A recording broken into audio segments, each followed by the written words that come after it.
So good evening all of you. आज हम लोग शुरू करेंगे वही कॉम्प्लेक्स नंबर जो हमारा कंटिन्यू है, उसमें पढ़ेंगे हम लोग मॉड्यूलस, आर्ग्यूमेंट और polar form. Modulus, argument and polar form. सबसे पहले आप लोग सीखें मॉड्यूलस निकालना कि मॉड्यूलस का मतलब क्या होता है। कि जैसे आपको कोई सा कॉम्प्लेक्स नंबर दिया z जो इक्वल है a प्लस ib के, तो ये होता है मॉड्यूलस z का symbol. Mod of z equal होता है a square plus b square के अंडर। जैसे कहीं पे लिखा हुआ है z equal to 2 plus 3i, तो मॉड z का के इक्वल होगा under root 2 square plus 3 square 4 plus 9, मतलब काय के इक्वल होगा 13। कहीं पे लिखा हुआ है z equal to 1 minus 4i, तो मॉड z काय के इक्वल होगा under root 1 square plus minus 4 का स्क्वायर 1 प्लस 16, मतलब काय के इक्वल होगा 17 के। आई होप सो आपको ये तो पता होगा कि माइनस 4 का स्क्वायर प्लस 16 होता है। मॉड z को आप r भी लिख सकते हो। मॉड z को आप लोग क्या लिख सकते हो r। मॉड z को क्या लिख सकते हैं अपन लोग r। क्लियर है चीज? क्लियर है चीज? नेक्स्ट चीज होती है आर्ग्यूमेंट। नेक्स्ट चीज क्या होती है? आर्ग्यूमेंट।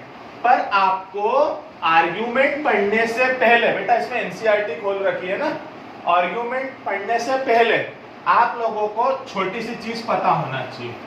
पहली चीज, जैसे कोई सा नंबर लिखा 1 प्लस 4i, दोनों पॉजिटिव। दोनों पॉजिटिव मतलब फर्स्ट क्वाड्रेंट। कोई सा नंबर लिखा है -2 plus 3i, negative positive second quadrant. -2 minus 3i, दोनों negative third quadrant. Positive negative fourth quadrant. तो अगर a पॉजिटिव है b भी पॉजिटिव है तो फर्स्ट क्वाड्रेंट, a नेगेटिव है b पॉजिटिव है तो सेकंड क्वाड्रेंट, दोनों नेगेटिव है तो थर्ड क्वाड्रेंट, और a पॉजिटिव और b नेगेटिव है मतलब हम कौन से क्वाड्रेंट में है? फोर्थ क्वाड्रेंट में। आई होप सो आपको बचपन से भी याद होगा, plus plus minus plus minus minus plus minus. तो ये चार हमारे कोऑर्डिनेट होते हैं जो आप लोगों को क्लियर होना चाहिए। कल मैंने है ना फिजिक्स के लेक्चर में एक बात बोली थी, शायद आप लोगों ने सुनी नहीं सुनी, कुछ मैथ्स वाले तो नहीं सुनी होगी। ट्रिग्नोमेट्री बाद में लेंगे, पर अभी याद रखना पाई का मतलब होता है 180 डिग्री। तो पाई बाय 2 का मतलब 90, पाई बाय 3 का मतलब 60, पाई बाय 4 का मतलब 45 और पाई बाय 6 का मतलब 30 डिग्री। ये कुछ आप लोग छोटे मोटे एंगल है जो ध्यान रखना। इसके अलावा आपको sin 30, sin 45, sin 60, cos 30, cos 45, cos 60, cos 90 इन सब की वैल्यू याद होना चाहिए। अब हम लोग कंटिन्यू करते हैं। बेटा अगर हम लोग फर्स्ट क्वाड्रेंट में हैं, अगर हम लोग फर्स्ट क्वाड्रेंट में, तो आर्ग्यूमेंट जो थीटा होता है वो इक्वल होता है अल्फा के। काय के इक्वल होता है अल्फा फर्स्ट क्वाड्रेंट में। सेकंड क्वाड्रेंट में थीटा इक्वल होता है पाई माइनस अल्फा के। थर्ड क्वाड्रेंट में थीटा इक्वल होता है अल्फा माइनस पाई के। और फोर्थ क्वाड्रेंट में थीटा इक्वल होता है माइनस अल्फा के। अब आप सोच रहे होंगे कि ये अल्फा क्या है, ये पाई क्या है, ये थीटा क्या है। तो पाई मतलब तो आपको पता है 180 डिग्री, थीटा मतलब जो हमारा मेन आर्ग्यूमेंट रहता है। और बात करें अल्फा की, तो अल्फा जो आपको 0 से 90 डिग्री तक वैल्यूज याद है, उसी में से कुछ होती है। तो हम लोग क्वेश्चन स्टार्ट करेंगे, आपको धीरे धीरे समझ में आता जाएगा, तो आप लोग समझते जाना, जहां डाउट हो वहीं पूछते जाना। जैसे हम लोगों को कहीं पे क्वेश्चन दिया है कि z equal to -√3 plus i, z equal to -√3 plus i, तो ऐसे क्वेश्चनों में आप सबसे पहले निकाल लिया कीजिए मॉड z। क्या निकाल लिया कीजिए? Mod z। यहाँ पे हम लोग है ना, इसका क्वेश्चन है कि आप इसका निकालो मॉड्यूलस और आर्ग्यूमेंट। क्या निकालो आप इसका? मॉड्यूलस और आर्ग्यूमेंट। तो सबसे पहले आप सुन लीजिए, यहाँ पर हम लोग धीरे धीरे निकालना शुरू करेंगे। अच्छे समझते जाना, जहां दिक्कत हो वहीं पूछते जाना। तो बेटा यहाँ पर कुछ नहीं होता है, यहाँ पर है ना हम एक एक चीज करके अज्यूम करते हैं। तो यहाँ पर बहुत अच्छे से सुनना, जहां डाउट है वहीं पूछते जाना। ये जो पहला वाला इसको हम लोग अज्यूम करते हैं r cos थीटा a और r sin थीटा अज्यूम होता है b।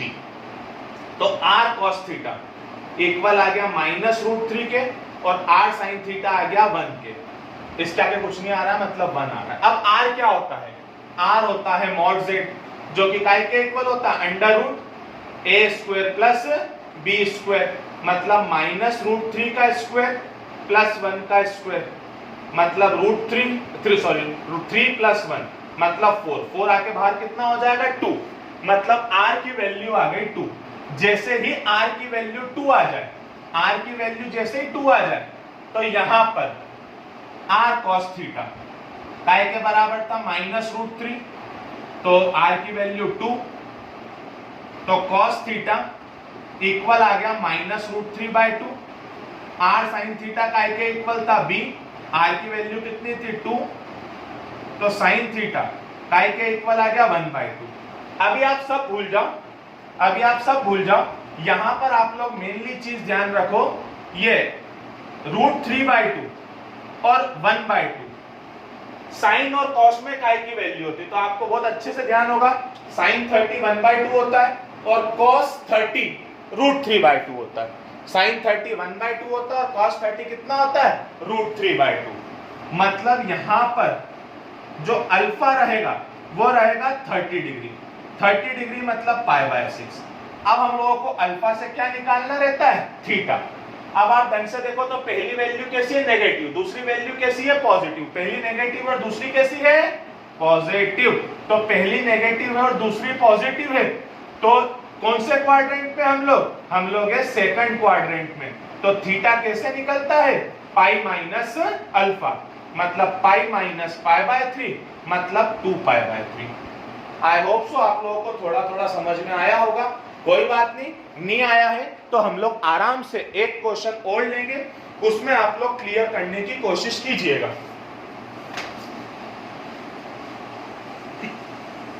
प्लीज सुनते जाना, जहां डाउट है पूछते जाना। नेक्स्ट क्वेश्चन 1 - i, इसके आगे कुछ नहीं आ रहा, मतलब 1। अब r cos theta equal to a मतलब 1, r sin theta equal to b मतलब -1। अब r मतलब mod z मतलब √a² प्लस b², तो r equal to mod z 1 का स्क्वायर प्लस -1 का स्क्वायर, तो r equal to mod z equal to √2। Now r cos theta 1 के equal था, r की वैल्यू √2, तो cos theta equal to 1/√2। r sin theta equal था 1 के, तो √2 sin थीटा इक्वल टू 1, तो sin theta equal to 1/√2। Oh sorry, minus रह गया। तो अब आप बताओ, साइन में और कॉस में 1/√2 का की वैल्यू होती है, तो दोनों में 1/√2 वैल्यू होती है 45 की, तो अल्फा आ गया 45 डिग्री। अब आप देखो तो a पॉजिटिव है, b नेगेटिव है। a पॉजिटिव b नेगेटिव मतलब हम लोग कौन से क्वाड्रेंट में है? फोर्थ क्वाड्रेंट में। 45 मतलब π/4, तो फोर्थ क्वाड्रेंट में थीटा मतलब आर्गुमेंट काय के इक्वल होता है? माइनस अल्फा के, तो थीटा की वैल्यू हो जाएगी -π/4। मैंने अभी तक कोशिश की है कि आप लोगों को बहुत अच्छे से क्लियर कर पाऊं कि मॉड्यूलस और आर्गुमेंट कैसे निकालते हैं। अगर आपका मॉड्यूलस और आर्गुमेंट क्लियर हो गया हो तो अब हम चलते हैं पोलर फॉर्म पे। कौन से फॉर्म में चलते हैं? पोलर। तो पोलर फॉर्म में आपको कुछ नहीं चाहिए, पोलर फॉर्म में आपको बेसिकली निकालते आना चाहिए मॉड्यूलस और आर्गुमेंट। अगर आप लोगों को मॉड्यूलस और आर्गुमेंट आता है तो पोलर फॉर्म कुछ नहीं होता है, पोलर फॉर्म होता है z equal to r cos theta plus i sin theta. तो पोलर फॉर्म निकालने में कुछ नहीं, अल्टीमेटली आपको क्या निकालना आना चाहिए? मॉड्यूलस और आर्गुमेंट। बहुत सारे क्वेश्चन प्रैक्टिस के लिए रहेंगे, एक क्वेश्चन सीख लेना कि कहीं पे आपको लिखा है कि आप मॉड्यूलस और आर्गुमेंट निकालो, -1 -i का पोलर फॉर्म निकालो। क्या निकालो? इसका पोलर फॉर्म।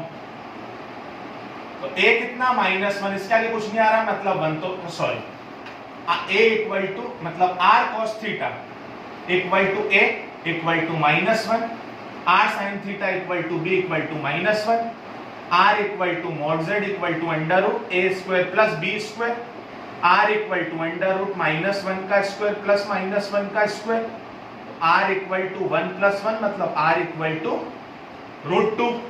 जैसे ही r √2 आ गया तो r cos थीटा काय के इक्वल था a मतलब -1, तो √2 cos थीटा इक्वल टू -1, तो cos theta equal to -1/2, r sin theta equal to b equal to -1, तो √2 sin theta equal to -1, sin theta equal to -1/√2। अब sin और cos दोनों में 1/√2 काय की वैल्यू होती, तो अभी आपको बताया था 45, तो ये अल्फा आएगा, अल्फा कितना आ गया 45 डिग्री। अब a भी नेगेटिव b भी नेगेटिव, मतलब हम कौन से क्वाड्रेंट में हैं, हम लोग हैं थर्ड क्वाड्रेंट में, और थर्ड क्वाड्रेंट में थीटा कैसे निकलता है, अल्फा माइनस पाई, मतलब π/4 माइनस पाई मतलब -3π/4, मतलब कितना हो जाएगा -3/4।